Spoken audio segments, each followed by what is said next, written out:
Hello everyone, good morning. কেমন আছো তোমরা সবাই? আমিও অনেক ভালো আছি। আর আজকে হচ্ছে সোমবার, গতকাল ছিল রবিবার, মাঘী পূর্ণিমা। তোমরা সবাই সেটা জানো। পূর্ণিমার পরের দিন থেকে আমাদের এইখানে একটা মেলা শুরু হয়। সেই মেলাটা অনেক যুগ থেকে চলে আসছে। আমরা ছোট থেকে হওয়ার পর থেকেই শুনছি সেই মেলাটার কথা। আর শুনতাম শুরুর দিনে একটা শুভ যজ্ঞ হতো বিশাল বড় করে।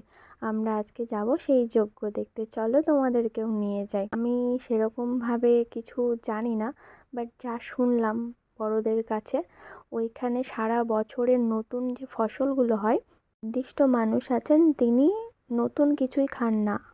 সারা বছরের নতুন ফল আগে এই আগুনে যায়, তারপরেই তিনি গ্রহণ করেন।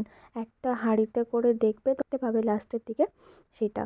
আর সেই হাঁড়ির মধ্যেও অনেক সবজি অনেক কিছু থাকে, যেগুলো জ্বলে যায় সেইগুলো নাকি ভালো ফলন হয়, আর যেগুলো জ্বলবে না সেইগুলোর ফলন খুব খারাপ হবে। আর এই আগুনে 7বার ঘি দেয়। 7বার ঘি দেওয়াতে অনেক কিছু বলে, যেমন বন্যা হবে কি না, এটা সেটা, বড়রা এগুলো বলে।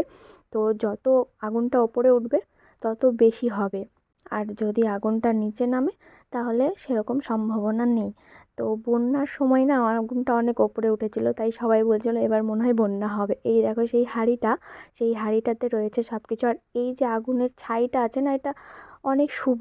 অনেক মানুষ এই ছাইটা নিয়ে যায়, বলে এই ছাইটা বাড়িতে থাকা ভালো। আপাতত এইটুকুই। তোমরা যদি আরও কেউ কিছু জানো তাহলে অবশ্যই বলবে, আর যদি কেউ কিছু জানতে চাও তাহলেও কমেন্ট করো। টাটা।